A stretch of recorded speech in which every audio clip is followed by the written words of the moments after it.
notre vie. Merci Père, sois toujours glorifié.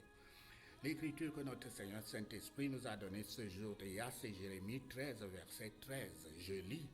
Alors dis-leur, ainsi parle Yahweh, voici, je remplirai tous les habitants de ce pays. Les rois qui sont assis sur le trône de David, les sacrificateurs, les prophètes et tous les habitants de Jérusalem. Je les remplirai d'ivresse. Fin de citation. Ceci est la parole de notre Seigneur Yahweh. Père béni soit ton saint nom et soit toujours glorifié. Le sermon qu'il m'a guidé à préparer sur la base de cette écriture, je l'ai intitulé « L'ivresse, une maladie provoquée par Satan et par toi-même ». Bien-aimé, Yahweh ne t'abandonnera jamais, à moins que tu ne l'aies abandonné d'abord.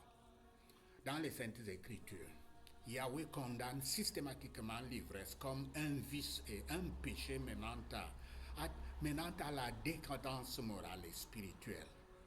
Mais ici, parce que les rois, les princes, les prêtres, les prophètes et le peuple de Juda ont refusé d'écouter celui qui leur demandait de s'attacher à lui comme une ceinture à ses reins, Yahweh les a souillés comme il avait souillé la ceinture de Jérémie, qu'il avait ordonné de l'enterrer près de l'Euphrate. Une ceinture devenue finalement vaine. De même, il rendra les Judiens sans valeur et inutiles. Ainsi, tout comme il avait infligé des tribulations à Job, Yahweh avait autorisé Satan à frapper les idolâtres judiens par l'ivresse. L'ivresse est décrite comme un manque de maîtrise de soi et est associée à des conséquences négatives telles qu'une aliénation du jugement, des actes pécheurs et même l'exclusion du royaume de Yahweh. L'ivresse se manifeste par un manque de maîtrise de soi, une incapacité à contrôler ses appétits et ses actions, conduisant à l'insouciance et à des comportements nuisibles. En psychologie, le manque de maîtrise de soi peut provenir de divers facteurs, notamment les troubles mentaux comme le TDAH, la dépression et l'anxiété, ainsi que du stress, de la fatigue, des influences sociales et des expériences vécues pendant l'enfance. L'ivresse est liée à divers effets négatifs, notamment la pauvreté, la disgrâce et les actes pécheurs, comme cela est dit dans Proverbe 20, verset 11. L'ivresse est liée à un déclin du bien-être spirituel, contrairement à la plénitude du Saint-Esprit.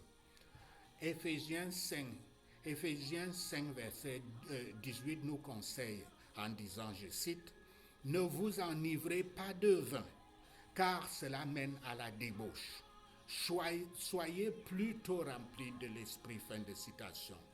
Galates 5, verset 21 cite l'ivresse parmi les œuvres de la chair, affirmant que ceux qui la pratiquent n'hériteront pas du royaume de Yahweh. L'ivresse, aussi appelée alcoolisme, désormais appelé trouble de consommation d'alcool, TCA, est un trouble mental qui présente des symptômes physiques et mentaux.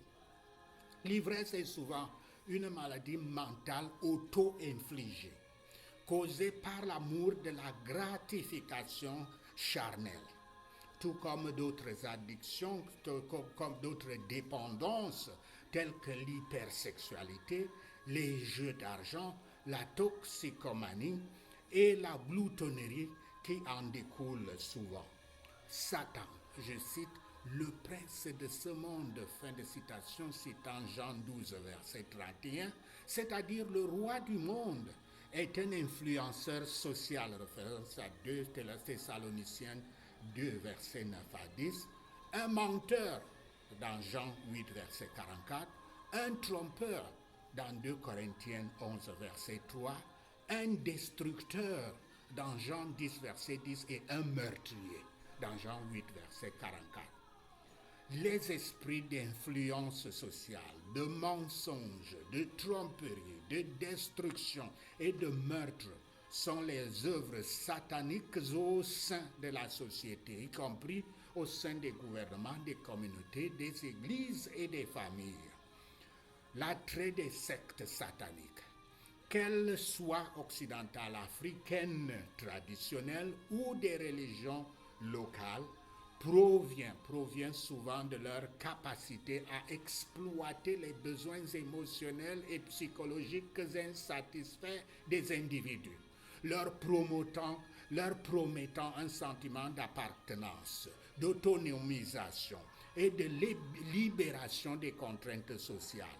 À travers ces sectes et ces religions, Satan promet premièrement le pouvoir de la domination, un sentiment d'autonomisation, du contrôle et de supériorité, particulièrement attrayant pour les personnes qui se sentent marginalisées ou aliénées.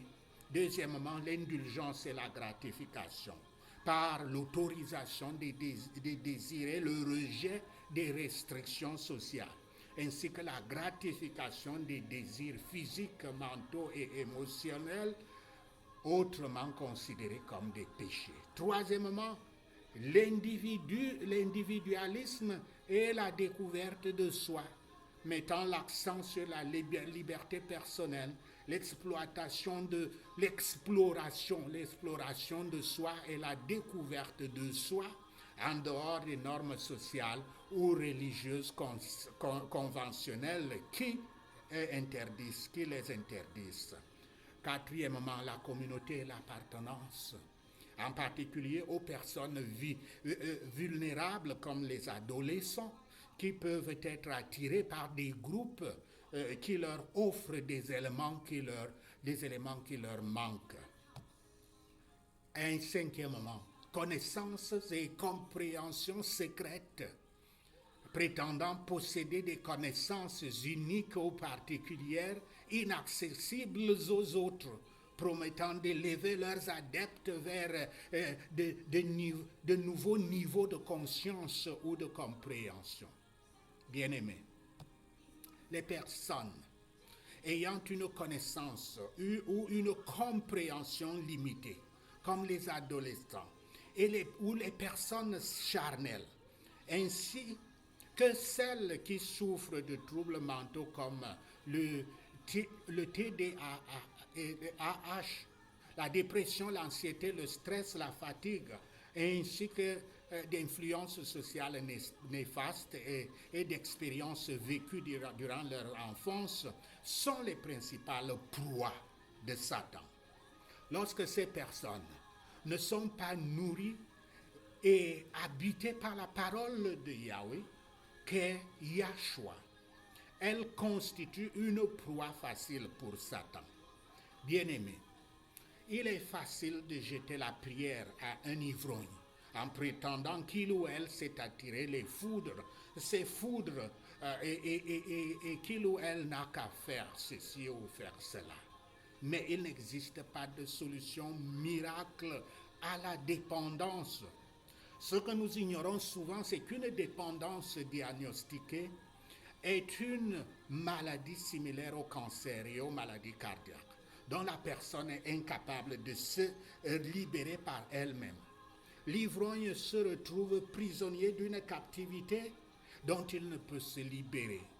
Un ivrogne, comme tout autre toxicomane, a besoin d'une assistance mentale professionnelle qui s'appuie sur l'étude des œuvres de Yahweh, la psychologie, afin de lui enseigner des techniques, des stratégies et des compétences pour se libérer et retrouver un fonctionnement normal. Cette assistance professionnelle est parfaite lorsque l'ivrogne, le malade, se connecte ou se reconnecte à Yahweh et reçoit la grâce de sa sainte guérison par son Saint-Esprit. Sachez ceci, et notre Seigneur Yahweh vous bénira. Alléluia.